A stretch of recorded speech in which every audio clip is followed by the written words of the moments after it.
नमस्कार।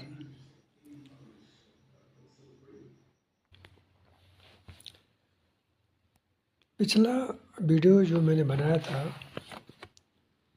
कर्म की कितनी स्वतंत्रता और कर्म विचारों से उत्पन्न होता है।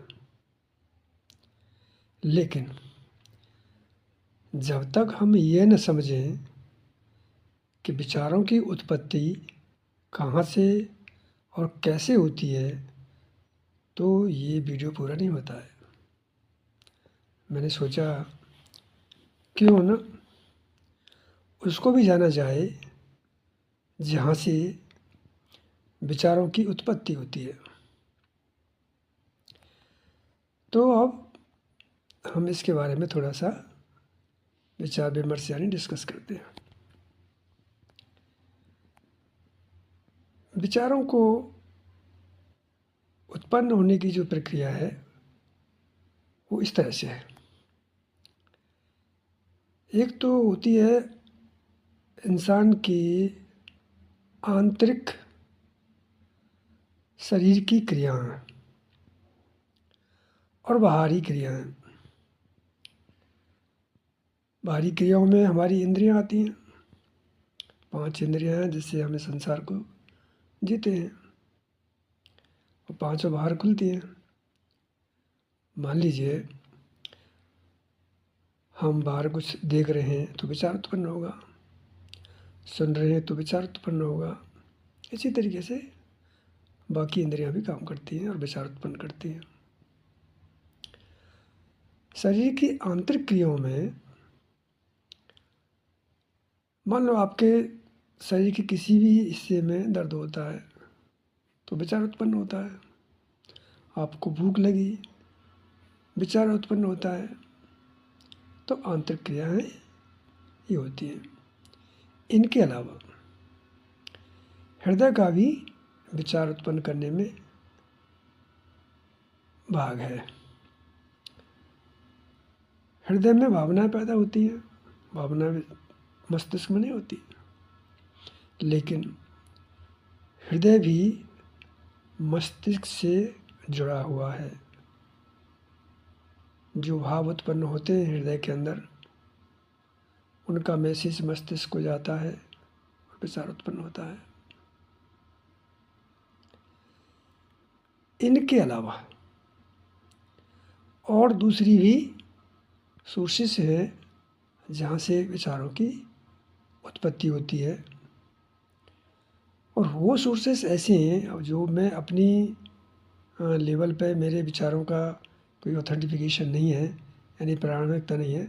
तो उसके लिए मैंने कुछ किताबों को रेफ़र किया। जैसे जिन लोगों ने फिज़िक्स पढ़ी होगी तो निकोला टेस्ला का नाम ज़रूर सुना होगा, जो कि अमेरिका के एक इलेक्ट्रिकल इंजीनियर रहे और उन्होंने अल्टरनेटिव करंट यानी प्रत्यावर्ती धारा का आविष्कार किया था। तो उनकी एक किताब है माई इन्वेंशन। उस किताब में उन्होंने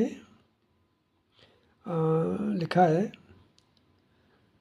इन the universe there is a core from where ideas are born. मतलब उनका कहने का ये है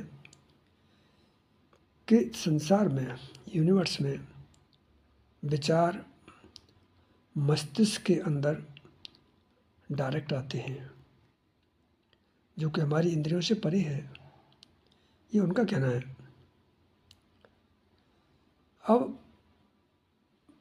स्पेस से यानी यूनिवर्स से विचार तो आते हैं, लेकिन मस्तिष्क के किस हिस्से में आते हैं ये पता नहीं। ये ऐसा कुछ उन्होंने मेंशन नहीं किया है। अब इस बात को जानने के लिए मैंने एक दूसरी पुस्तक, मिस्टर जोसेफ मर्फी, वो भी अमेरिका के ही एक ऑथर हैं और मोटिवेशनल स्पीकर भी हैं। तो उनकी पुस्तक है पावर ऑफ सब कॉन्शियस माइंड। उसमें उन्होंने ज़्यादा जो जोर दिया है सब कॉन्शियस माइंड के ऊपर दिया है, यानी अवचेतन मन। इससे पहले मैं एक और बात बताना चाहूँगा आप लोगों को। मस्तिष्क को 3 लेयर में डिवाइड किया गया है।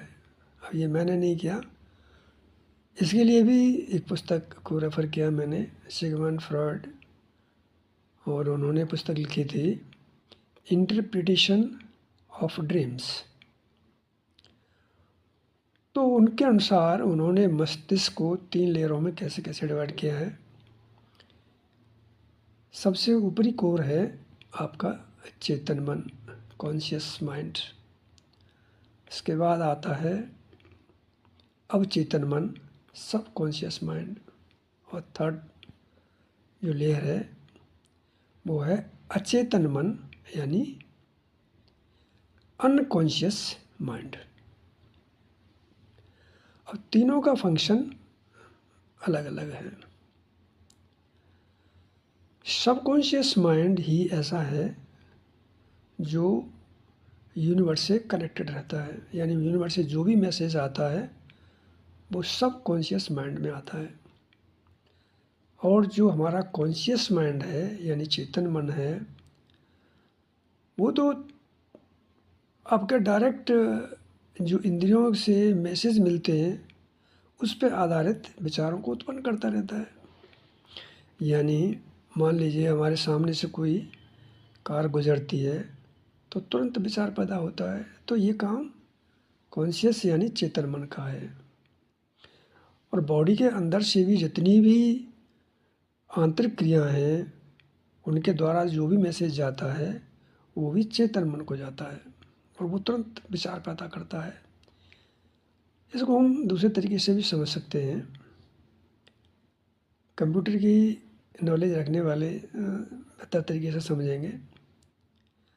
हमने पढ़ा है 2 तरह की मेमोरियों के, मेमोरी कई तरह की होती हैं, लेकिन यहाँ पर मैं सिर्फ 2 तरह की मेमोरियों के बारे में बात करूँगा। रैम, रोम।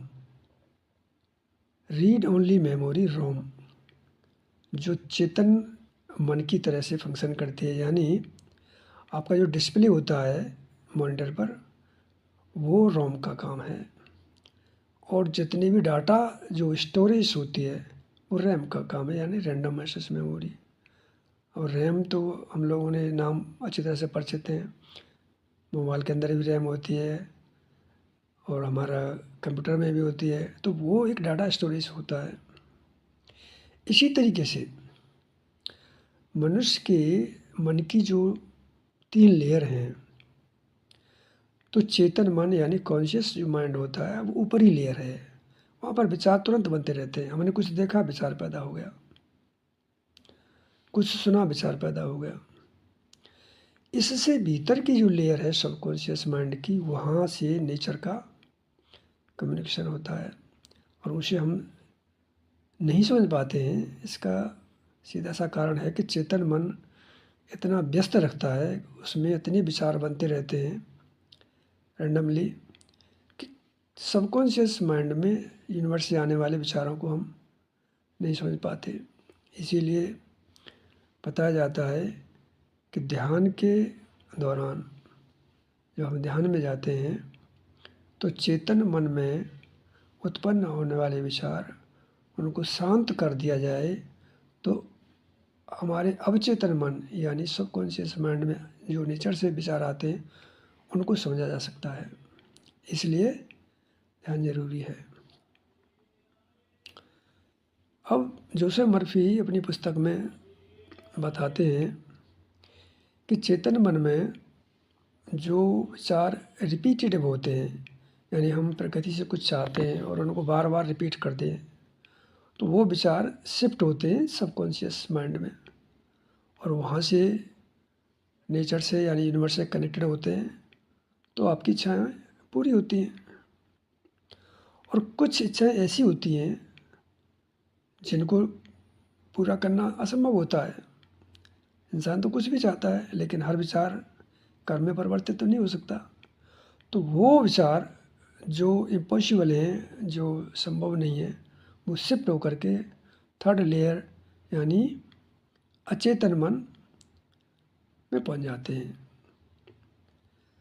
और वो भी यानी अचेतन मन में पहुंचने वाले विचार भी कभी कभी ट्रिगर होकर के विचार पैदा करते रहते हैं। तो ये जो 3 लेयर हैं हमारी, इन 3 लेयरों से भी विचार उत्पन्न होते हैं। आप लोगों के मस्तिष्क में थोड़ा संदेह हो सकता है कि इंद्रियों से विचार उत्पन्न होते हैं, इसकी क्या प्रामाणिकता है, इसे थोड़ा समझते हैं। मान लीजिए जन्मांध व्यक्ति से ये पूछा जाए कि फूलों की सुंदरता आपको कैसी लगती है, आपके क्या विचार हैं, तो निश्चित रूप से वो बोलेगा तो सही कुछ, लेकिन फूलों की सुंदरता से संबंधित उसके पास कोई शब्द या विचार नहीं होंगे। तो इससे पता चलता है कि किसी मनुष्य की एक इंद्री, मान लीजिए सुनना है या देखना है, कोई भी कम हो जाती है तो उससे संबंधित विचार उत्पन्न नहीं होंगे।